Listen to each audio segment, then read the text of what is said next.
Dukun itu bilang kalau bapakmu dulu menggunakan sate gagak. Walaupun yang lainnya itu ada sate kambing, sate ayam. Akan tetapi setiap malam Jumat Kliwon, kamu harus membakar sate gagak. Akan tetapi sate gagak itu nggak diperjualbelikan.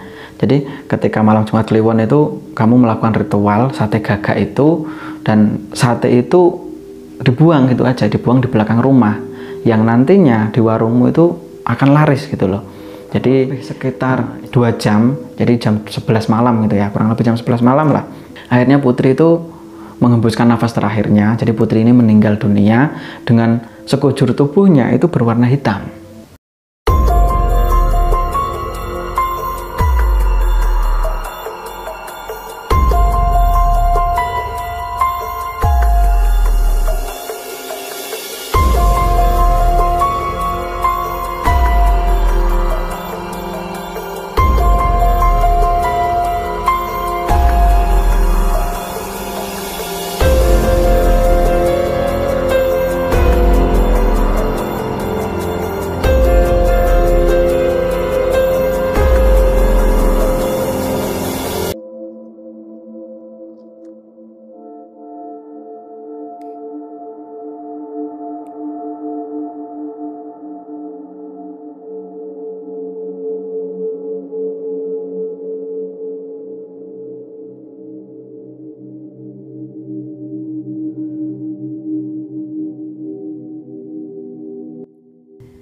Assalamualaikum warahmatullahi wabarakatuh.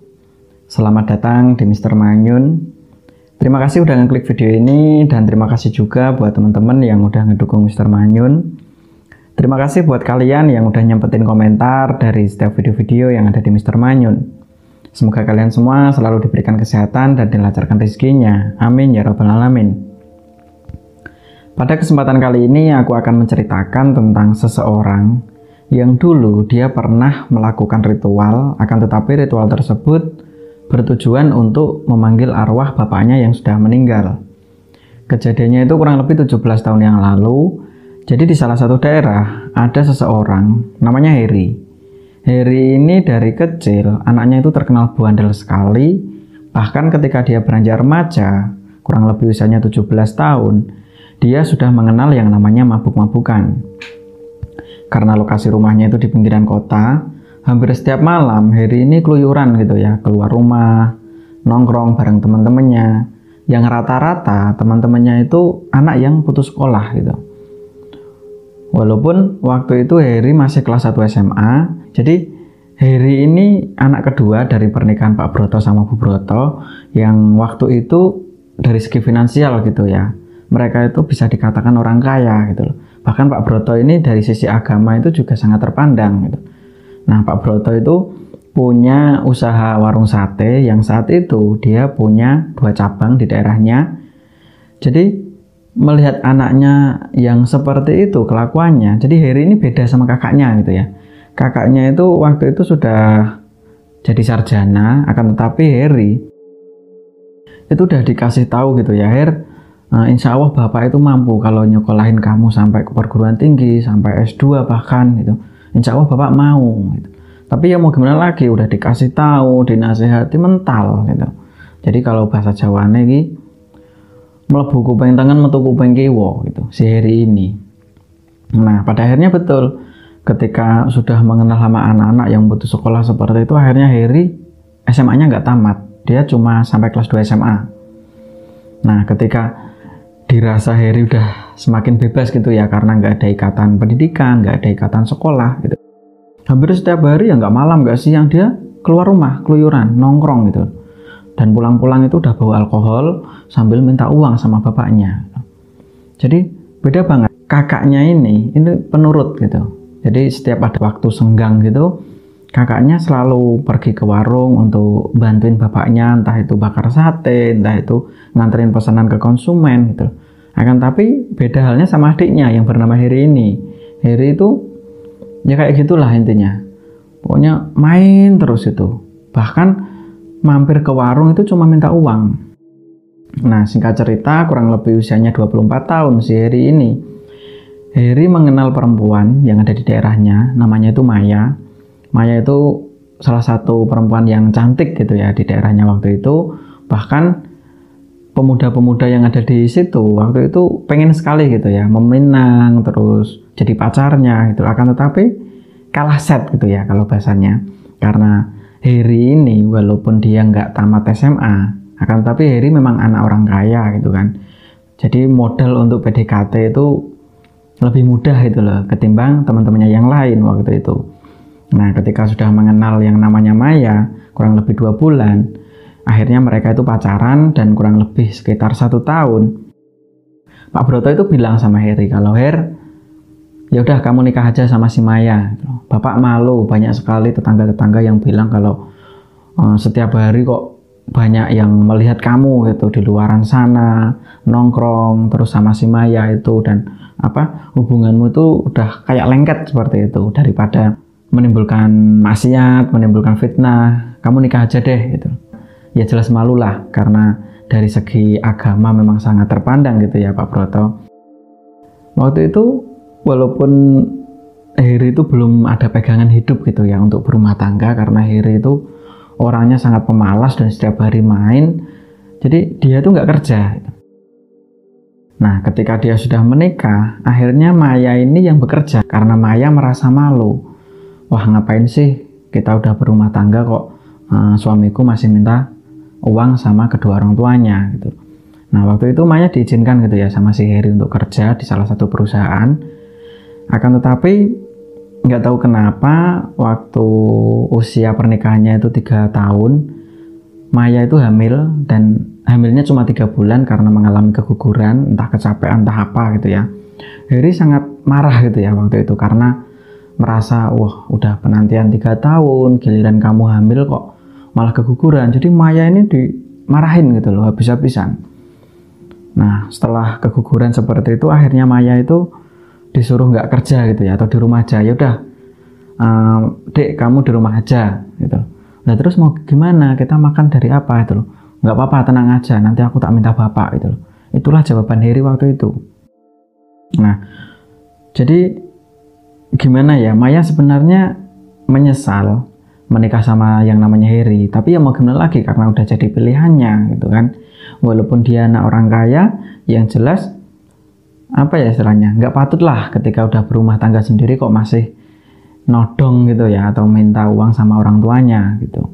Nah singkat cerita kurang lebih pernikahan 6 tahun gitu, Maya ini belum hamil lagi atau belum dikasih momongan. Bahkan banyak sekali gitu ya tetangga-tetangga yang ngasih tahu gitu kan, ya udah rutinitasmu yang setiap hari mabuk-mabukan itu mungkin disudahi dulu gitu, atau enggak kamu nggak usah kenal lagi minum-minuman keras, karena bisa jadi hormon yang ada di tubuhmu atau hormon yang ada di spermamu itu kurang sehat seperti itu. Tapi ketika Harry dikasih tahu penjelasan yang seperti itu sama teman-teman, sama tetangga-tetangga, bahkan saudara-saudaranya, dia itu marah gitu.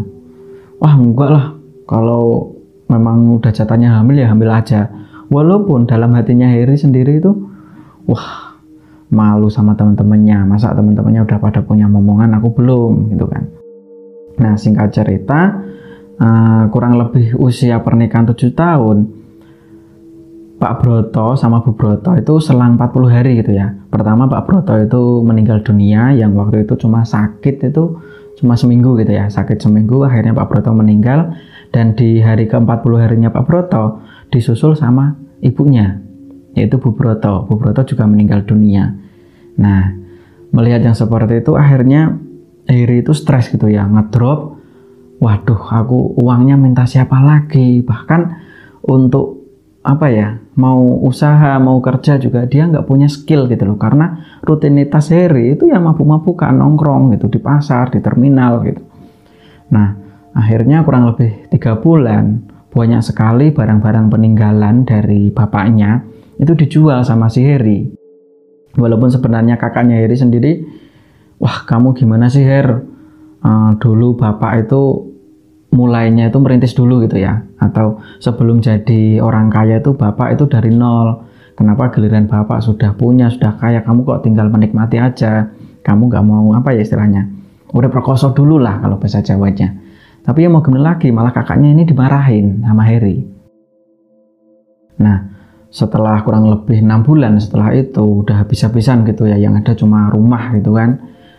Waktu itu banyak sekali yang bilang kalau Her, coba kamu ngikut jejak bapakmu gitu, buka warung sate gitu. Waktu itu Heri sempat kepikiran, waduh, iya juga ya, tapi ya gimana, apa resepnya? Karena Heri ini nggak pernah bantuin gitu ya untuk masak terus bakar satenya. Itu untuk resep gimana bapakku bisa buat sate seenak itu gitu loh. Karena waktu itu sate yang dimiliki Pak Broto memang sangat terkenal enak dan laris sekali memang. Nah, pernah dicoba waktu itu Heri selama 3 bulan, akan tetapi konsumen itu pada bilang kalau itu satenya kok nggak kayak bapaknya dulu ya gitu, rasanya kok beda gitu.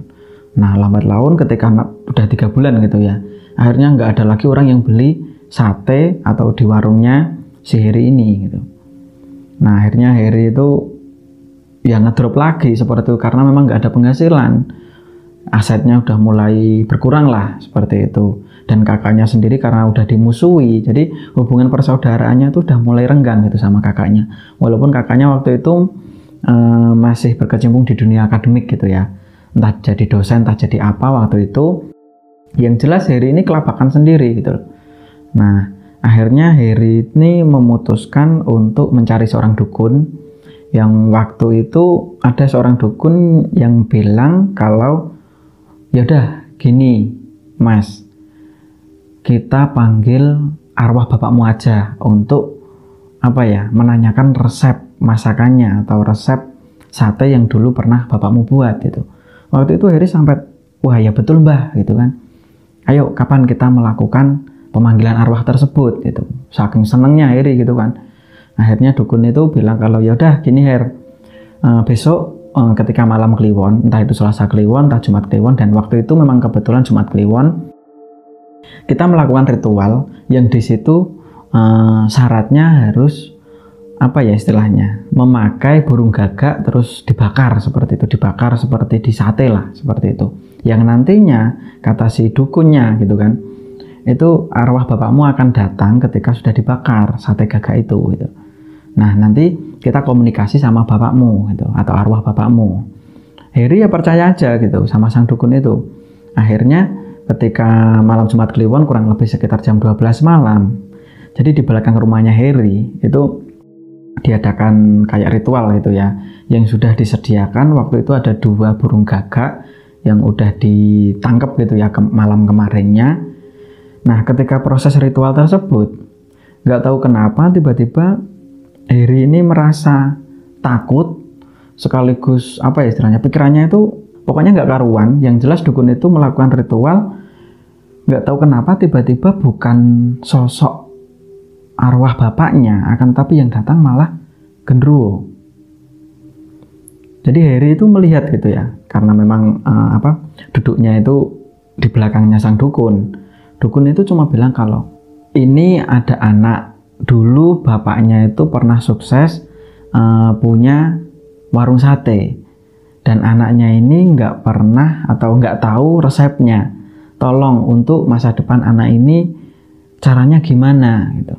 Jadi seakan-akan dukun itu komunikasi sama genderuwo itu gitu. Dan kurang lebih beberapa menit gitu genderuwo itu hilang. Ketika udah selesai ritual, dukun itu bilang sama Heri kalau gini Her, bapakmu menyuruh kamu untuk buka lagi warung sate atau meneruskan gitu ya warung satenya itu, tapi dengan satu syarat, ketika kamu pengen laris gitu ya atau masakanmu biar enak. Jadi dukun itu bilang kalau bapakmu dulu menggunakan sate gagak, walaupun yang lainnya itu ada sate kambing, sate ayam, akan tetapi setiap malam Jumat Kliwon kamu harus membakar sate gagak. Akan tetapi sate gagak itu nggak diperjualbelikan. Jadi ketika malam Jumat Kliwon itu kamu melakukan ritual sate gagak itu, dan sate itu dibuang gitu aja, dibuang di belakang rumah, yang nantinya di warungmu itu akan laris gitu loh. Jadi istilahnya itu kayak penglaris seperti itu. Dukunnya bilang seperti itu. Nah, akhirnya Heri ini tertarik gitu ya. Oh, berarti bapak pakai penglaris ya mbah dulu. Mungkin iya gitu loh, karena itu tadi genderuwo itu bilang seperti itu. Lah, katanya arwah bapak yang dipanggil. Ya nggak tahu, mungkin bapakmu nyuruh sama genderuwo itu kali gitu. Dukunnya bilang seperti itu. Nah, karena memang saking stresnya gitu ya menghadapi kehidupan rumah tangga, mau ngasih makan istrinya pakai apa, akhirnya Heri ya percaya, yaudahlah besok aku rencanain untuk nyewa ruko atau kios gitu. Kurang lebih 1 minggu Heri itu udah punya tempat gitu ya untuk jualan sate. Dan betul, ketika dijalani kurang lebih beberapa bulan gitu, banyak sekali pelanggan-pelanggan gitu loh. Bahkan hampir setiap hari itu kurang-kurangan gitu loh. Untuk daging kambing, daging ayamnya itu kurang. Nah, akhirnya banyak sekali yang bilang, termasuk tetangga-tetangganya juga, wah Mas Heri sekarang udah sukses, udah jadi penerus Pak Broto gitu. Nah, waktu itu Heri ya dengan gagahnya gitu ya, dengan kesombongannya juga, akhirnya Heri bisa beli-beli lagi gitu loh. Beli yang tadinya itu sewa tempat jualannya itu akhirnya dibeli gitu, kemudian diperluas lagi, beli yang sampingnya seperti itu. Nah, ketika kurang lebih berjalan 1 tahun Heri itu jualan sate gitu ya, berarti kalau pernikahannya itu kurang lebih usia 8 tahun, tiba-tiba Maya itu mual gitu ya, mual dan merasakan istilahnya kayak nggak enak gitu ya di perutnya. Ketika di tes kehamilan, betul, Maya ini positif. Nah, waktu itu kayak sempurna gitu ya kebahagiaan Heri waktu itu, karena dia udah sukses, udah punya resep dari bapaknya, istrinya juga hamil gitu kan. Wah, 8 tahun penantian, akhirnya aku bakal punya momongan juga gitu kan. Akhirnya singkat cerita, kurang lebih berjalan 9 bulan ketika Maya ini udah mulai lahiran. Nggak tahu kenapa, setiap malam Jumat Kliwon ya terutama, Heri itu kan selalu melakukan ritual itu ya, bakar daging burung gagak itu ya. Pas ketika umur 9 bulan, waktu Heri itu membakar sate gagak itu, tiba-tiba dari belakang rumah itu muncul sosok genderuwo yang dulu pernah dia lihat waktu ritual yang pertama yang sama Mbah Dukun itu gitu. Genderuwo itu bilang kalau, bapakmu pesan kalau anakmu nanti jangan istilahnya, jangan diharapkan. Waktu itu genderuwo cuma bilang seperti itu. Heri kan bingung gitu ya, bingung kalau wah ini genderuwo kok bilang seperti itu, maksudnya apa? Nah, akhirnya ketika lahiran gitu ya, lahiran dan itu hari Minggu jam 6 pagi, Maya itu lahiran, anak yang pertama. Dan ternyata ketika lahir anaknya itu memang jenis kelaminnya perempuan, akan tetapi yang jadi aneh, punggung gitu kan, punggungnya si anaknya, jadi anaknya itu dikasih nama Putri. Putri itu punggungnya warnanya hitam, jadi kulitnya itu hitam semua. Kalau yang depan gitu normal gitu ya, terus punggungnya hitam, matanya itu nggak ada putih-putihnya, jadi matanya itu hitam semua gitu. Nah, melihat yang seperti itu, akhirnya Heri itu nangis gitu ya, sejadi-jadinya, waduh ini ada apa gitu kan, atau jangan-jangan ada hubungannya sama genderuwo yang kemarin gitu.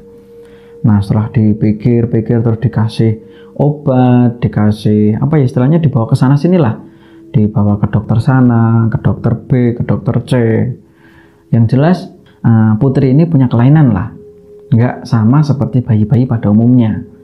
Nah, kurang lebih sekitar 4 bulanan, jadi Putri ini dijaga betul. Akhirnya Heri ini sambil, karena dia itu udah nggak fokus lagi sama jualannya gitu, jualan satenya, karena harus membawa anaknya berobat gitu kan, karena biaya pengobatan itu mahal.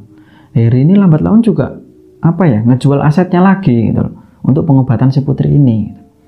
Nah, kurang lebih jam 9 malam, waktu itu malam Jumat Kliwon, nggak tahu kenapa tiba-tiba Putri itu sesak nafas itu ya, sesak nafas. Dan kalau di kampung itu kan banyak sekali gitu ya, banyak sekali orang-orang yang datang ketika ada salah satu tetangga yang merasa kesakitan atau butuh bantuan gitu kan. Akhirnya banyak sekali orang yang melihat, jadi di samping Putri itu seakan-akan kayak ada bayangan hitam yang sebagian orang itu menyebutnya kalau mungkin itu bayangan genderuwo. Jadi wujudnya itu enggak wujud padat gitu ya, akan tapi kayak bayangan. bayangan itu hitam sekali dan bentuknya besar gitu. Yang ada di samping Putri itu. Kurang lebih sekitar 2 jam, jadi jam 11 malam gitu ya, kurang lebih jam 11 malam lah. Akhirnya Putri itu menghembuskan nafas terakhirnya. Jadi Putri ini meninggal dunia dengan sekujur tubuhnya itu berwarna hitam. Karena masih bayi gitu, digendong sama Maya gitu kan, sambil ditatagi. Tapi ya mau gimana lagi, karena udah ajalnya mungkin kan. Akhirnya di situ Harry kayak saking ngedropnya, Harry itu glosoran gitu ya, nangis sambil kulung-kulung gitu. Ditenangin banyak warga, Mas Her, udah tenang, istighfar. Mungkin ini udah jalanmu gitu. Nah, akhirnya ketika kepergian dari anaknya itu, Harry sama Maya, yaitu istrinya, itu punya keinginan untuk merantau. Jadi dia mau meninggalkan tempat usahanya itu. Akan tetapi yang jadi janggal, hampir setiap malam banyak sekali ketika ada orang yang lewat gitu ya, lewat di depan tempat usahanya dulu gitu kan, di warungnya gitu kan, itu sering muncul sosok genderuwo. Dan itu banyak orang yang beranggapan kalau berarti dulu Harry ini kan waktu buka usaha yang pertama dia kan nggak bisa itu ya, atau nggak punya resep yang dimiliki bapaknya dulu gitu loh. Tapi kok yang usaha keduanya kok tiba-tiba Harry punya cita rasa yang sama gitu loh untuk satenya. Nah, akhirnya banyak sekali orang yang beranggapan kalau Harry ini pakai pesugihan dan pesugihannya itu genderuwo. Nah, kurang lebih berjalan 1 tahun ya setelah kepergian dari si Putri ini, akhirnya Harry itu sadar kalau apa mungkin aku ini dibohongin sama seorang dukun, apa mungkin bapak itu nggak memakai istilahnya penglaris atau pesugihan untuk memajukan warung satenya itu gitu. Pernah suatu ketika Harry itu waktu tidur gitu ya, dia mimpi didatengin almarhum bapaknya. Dan di mimpinya itu bapaknya cuma bilang kalau, anakku, kenapa kamu melakukan seperti itu? Bapak nggak pernah mengajarkan kamu untuk melakukan hal-hal yang seperti itu. Kenapa kamu bisa seperti itu? Bapak sangat kecewa sama kamu. Jadi Harry ini di mimpinya seakan-akan kayak dinasehati gitu ya sama bapaknya, yang seperti semasa hidupnya dulu gitu loh. Ketika Pak Broto itu masih hidup gitu kan, hampir setiap hari kan, setiap malam Harry itu ketika pulang bau alkohol gitu kan sambil dinasehati gitu sama Pak Broto. Jadi di mimpinya itu sama. Nah, ketika bangun gitu kan kaget. Akhirnya Harry ini mikir gitu ya. Berarti memang yang aku lakukan selama ini salah gitu. Jadi itu adalah pesugihan. Ya mungkin anakku yang bernama Putri itu juga dijadikan tumbal dari pesugihan tersebut gitu. Nah, akhirnya Harry itu rundingan gitu ya sama si Maya kalau, Dek, yaudah Dek, kita buka lembaran baru gitu. Kita nggak boleh istilahnya terpuruk gitu. Yaudah, kita sama-sama usaha di tempat yang lain. Dan waktu itu memang merantau gitu ya di salah satu kota. Akhirnya kurang lebih berjalan beberapa tahun, Maya ini udah hamil lagi dan alhamdulillah mereka dikaruniai 2 orang anak sampai sekarang, perempuan semua. Dan dia cuma nggak bisa ngelupain gitu ya kejadian-kejadian yang pernah dia lakukan dulu terhadap hubungan atau ritual sama sosok genderuwo itu. Nah, mungkin itu aja untuk cerita kali ini. Semoga perjalanan hidup yang dialami sama si Harry dan keluarganya bisa menjadikan pelajaran gitu ya, maupun hikmah buat kita semua. Terima kasih buat Maya, karena Maya yang udah nge-share ceritanya ke Mr. Manyun. Dia juga sudah minta izin gitu ya sama suaminya sendiri, yaitu Harry. Dan katanya warung bekas warung satenya dulu gitu ya, yang ketika Harry ini punya hubungan sama sosok genderuwo itu, sampai saat ini sosok genderuwo itu masih sering muncul gitu ya, atau menampakkan diri. Bahkan kios yang dimilikinya dulu itu nggak pernah ada lagi yang menempatinya. Jadi kayak angker gitu ya. Oke, terima kasih udah nonton video ini. Semoga kalian semua dijauhkan dari mara bahaya. Billahi taufiq wal hidayah. Assalamualaikum warahmatullahi wabarakatuh.